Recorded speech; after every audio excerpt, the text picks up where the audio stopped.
Good evening, viewers. It's time for another Subscriber Monday. It is number 47, I think it is? 47? Yeah. This week features BlackWorm02 in the T-62A. He is on Malinovka. And so right away, there's no arty, which is great. That means you can actually play the way your tank is generally meant to play. So right away, he's heading to the hill. And there's already people complaining in chat about there being too many scouts. They should probably just be happy there's no arty, but okay.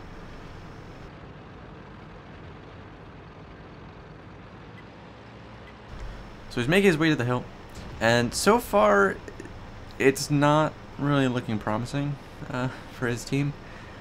A lot of the team are still in the base, or they're just camping the D5, C5 area. So right now, he's going to the hill with just a 1390, and the enemy do actually have quite a few mediums, which could be a problem if he's alone. So he's being kind of careful here, which is probably a good thing, really, because right now he's still in the low ground. He can still go haul down here if they push the hill. Assume they don't just full-on YOLO down the hill. And he's trying to get a shot on the WZ-132. That one wasn't really the best shot, although it was backing up, so there's that. He's waiting to see if he can get another shot on it. And backed off before he could get a shot. Can he get it now? Still kind of a bit far back. Now, he could have hit it there, but that shot wasn't the best of shots, really. So he's waiting for it to pop up again, and right now the Bulldog and the 1390 have gone hill. He is, however, going to put one shot into the WZ-132. And now the enemy Bulldog is on the hill, so he's backing off. They should have enough people to deal with the 132 anyways. So he's heading to the hill, and he's going to support the light tanks that are here, which is pretty much the only support he actually has on the A line.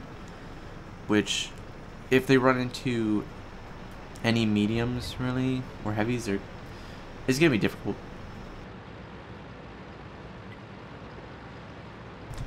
Now the 62 is a really good hold down tank.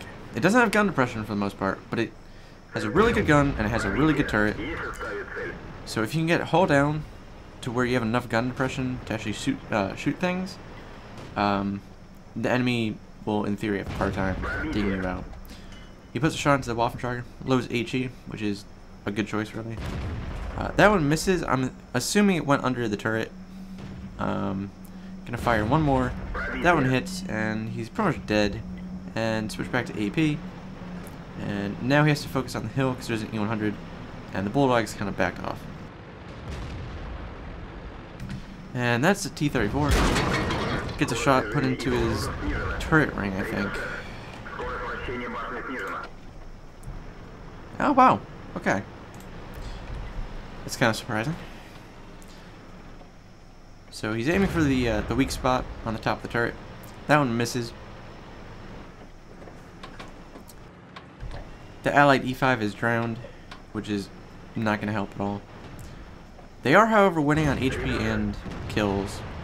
That one bounces on the T-34's turret. Now, the T-34 has a relatively good gun mantlet, but the top of the turret and the cheeks are kind of... they're not up to, like, T-32 standards, so let's put it that way. Or T-29 standards, for that matter, but, yeah. Puts a shot into the cupola of the 34 again, and this is good. He doesn't have heat loaded, so he can't really pen the cheeks of the E100. So he's going for the top bar, which is a weak spot, assuming you can hit it. He missed the first shot. That one does hit and it pens. So he's going for it again, and he backs off in time and the shell goes into the ground. T-34 is pushing up again. He's kind of trying to get a shot on the cupola there. That one goes through.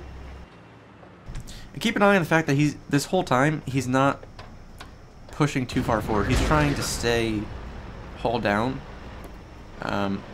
which gives him the advantage because then they're gonna have to shoot his turret or the very top of his hull. And he switched to heat rounds, and he's aiming for the cheek, the lower cheek of the E100, which is a good thing because it's a weak spot if you have like heat rounds or a high pen round, which is nice to see. Now he has to hit the cheek because if you hit certain spots or the gun mantlet, you're not going to do anything with the heat round. Puts a shot into the cheek of the T-34. Now the problem here is he's running out of heat rounds. He's going to kill the T-34. However, the E100 is still on 1,781, and that one pens, but that's kind of lucky.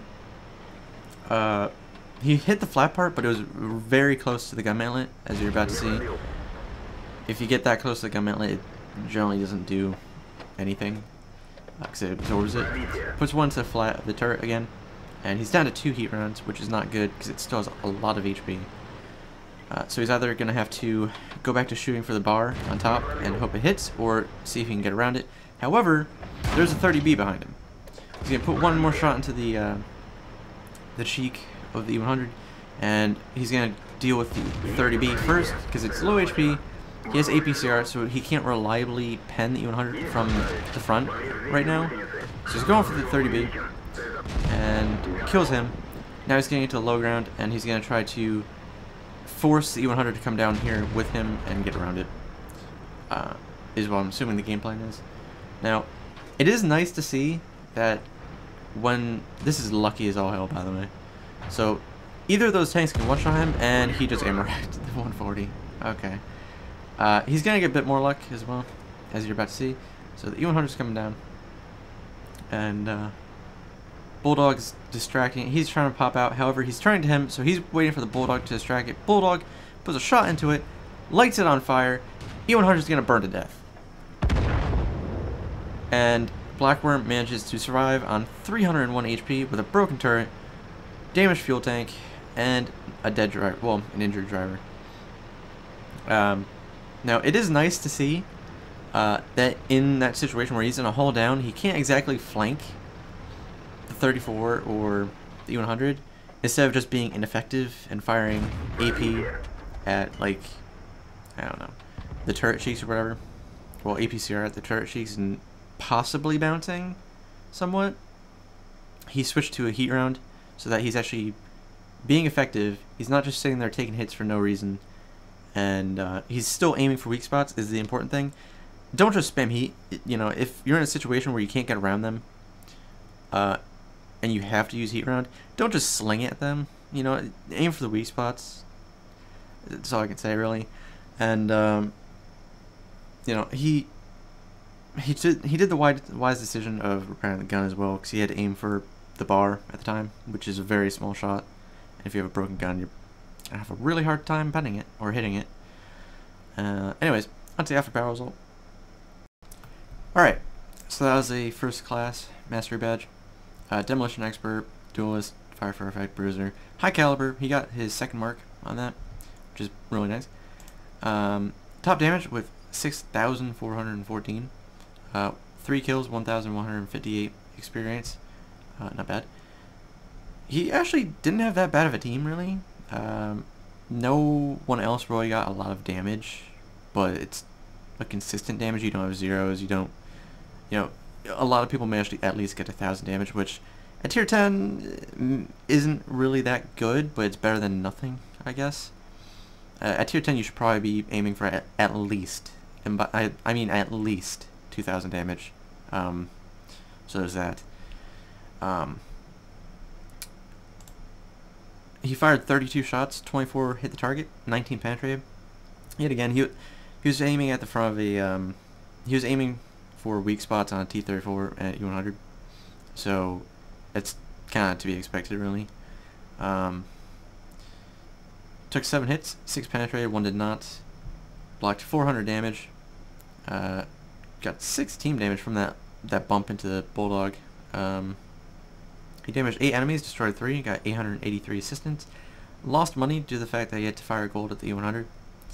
And made 3,474 experience on a double, which is not bad. Hopefully you enjoyed the video. Feel free to like, subscribe, and leave a comment. And Thank you for watching.